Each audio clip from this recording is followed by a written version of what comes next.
माध्यमिक शिक्षा मंडल मध्य प्रदेश भोपाल द्वारा आयोजित की जाने वाली कक्षा 10वीं की बोर्ड परीक्षा में सम्मिलित होने वाले प्रिय विद्यार्थियों, आपने सामाजिक विज्ञान विषय को विस्तार से पढ़ना शुरू कर दिया होगा।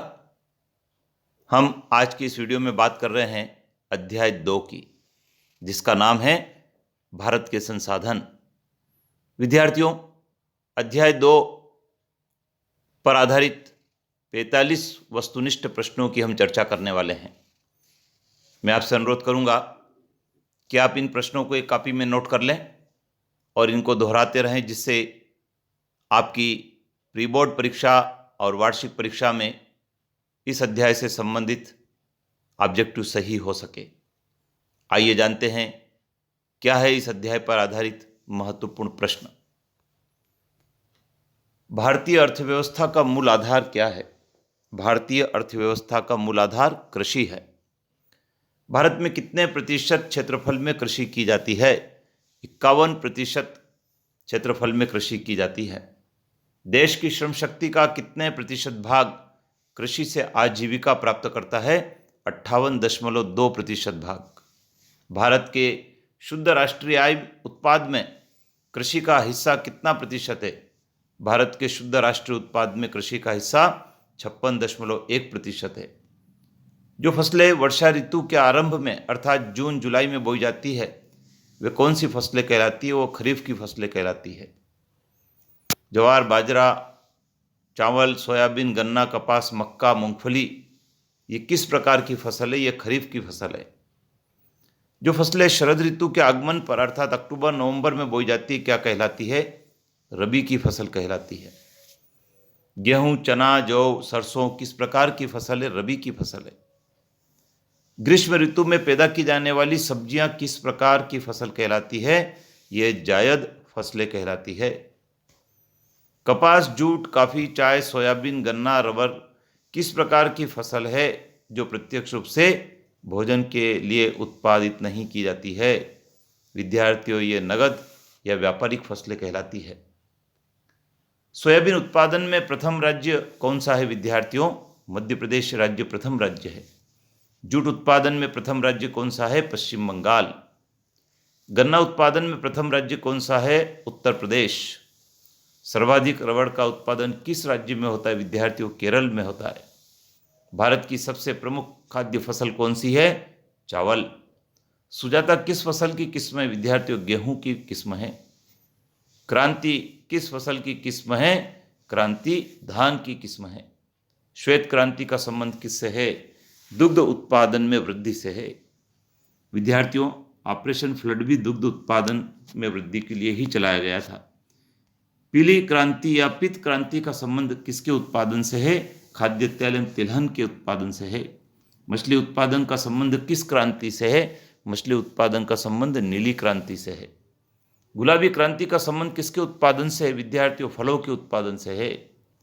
बेगा आदिवासी प्रदेश के किन जिलों में निवास करते हैं? मंडला, डिंडोरी और बालाघाट जिलों में निवास करते हैं। राष्ट्रीय उद्यानिकी कार्यक्रम किस सन से प्रारंभ किया गया है? विद्यार्थियों, सन 2005 से शुरू किया गया है। संसार के लोहा उत्पादक देशों में भारत का कौन सा स्थान है? भारत का 8वां स्थान है। कौन सा लोहा अयस्क सर्वोत्तम प्रकार का लोहा अयस्क होता है? विद्यार्थियों, हेमेटाइट लोहा अयस्क सर्वाधिक अच्छा लोहा होता है। किस अयस्क को जैक ऑफ ट्रेडर्स कहते हैं? विद्यार्थियों, मैग्नीज अयस्क को कहा जाता है। मैग्नीज उत्पादन में भारत का विश्व में कौन सा स्थान है? द्वितीय स्थान है। यहाँ पर 19% मैग्नीज का उत्पादन होता है। विश्व का कितना प्रतिशत अभ्रक भारत में प्राप्त होता है? 26%। विश्व के तांबा उत्पादक देशों में भारत का कौन सा स्थान है? तीसरा स्थान है। मध्य प्रदेश का कौन सा जिला तांबा उत्पादक के लिए प्रमुख है? विद्यार्थियों, बालाघाट। हीरा उत्पादन में मध्य प्रदेश का भारत में कौन सा स्थान है? विद्यार्थियों, प्रथम स्थान है। राष्ट्रीय भू वैज्ञानिक अनुसंधान संस्थान कहाँ स्थित है? हैदराबाद में स्थित है। भारत में आणविक शक्ति आयोग का गठन किस वर्ष में किया गया? सन 1945 में किया गया। किस किस्म का कोयला सर्वोत्तम माना जाता है? विद्यार्थियों, एंथ्रेसाइट कोयला सर्वोत्तम माना जाता है। भारत का कोयला उत्पादन में विश्व का कौन सा स्थान है? तीसरा स्थान है। विश्व का कितना प्रतिशत कोयला भारत में उत्पादित होता है विद्यार्थियों? 4.7%। काकरापार अणु विद्युत ग्रह किस राज्य में स्थित है? गुजरात राज्य में स्थित है। तारापुर अणु विद्युत ग्रह किस राज्य में स्थित है? महाराष्ट्र में। कल्पक्कम अणु विद्युत ग्रह किस राज्य में स्थित है विद्यार्थियों? तमिलनाडु में। राणा प्रताप सागर जल विद्युत परियोजना का संबंध किस राज्य से है? राजस्थान से है। हीराकुंड जल विद्युत परियोजना का संबंध किस राज्य से है? उड़ीसा से है। नागार्जुन सागर परियोजना का संबंध किस राज्य से है? आंध्र प्रदेश से है। कोरबा विद्युत परियोजना का संबंध किस राज्य से है विद्यार्थियों? छत्तीसगढ़ से है। असम का डिगबोई क्यों प्रसिद्ध है विद्यार्थियों? खनिज तेल क्षेत्र के लिए प्रसिद्ध है। भारत का 99% कोयला किन खदानों से मिलता है विद्यार्थियों? कर्नाटक स्थित कोलार की खदानों से यह सोना मिलता है। इस प्रकार से विद्यार्थियों 45 प्रश्न हैं, लेकिन अभी भी इस अध्याय पर आधारित और भी कई वस्तुनिष्ठ प्रश्न बनते हैं। आप उस अध्याय को विस्तार से पढ़ें और अंडरलाइन करते जाएं जो महत्वपूर्ण बात है, तो आपको और भी नए ऑब्जेक्टिव मिलेंगे, वे तैयार हो जाएंगे और परीक्षा में आप उनको सही भी करेंगे। विद्यार्थियों, इसके पहले मैंने आपको एक वीडियो और पोस्ट किया था जो अध्याय 1 पर आधारित था, आपने उसको नोट किया होगा। आप चैनल को सब्सक्राइब कर लें, बेल आइकन को प्रेस करें, अपने मित्रों को भी शेयर करें, जिससे कि उनको भी इसका लाभ मिल सके। विद्यार्थियों, अगला वीडियो पुनः मैं आपको अध्याय 3 पर प्रेषित करूंगा, जो वस्तुनिष्ठ पर ही आधारित होगा। जय हिंद।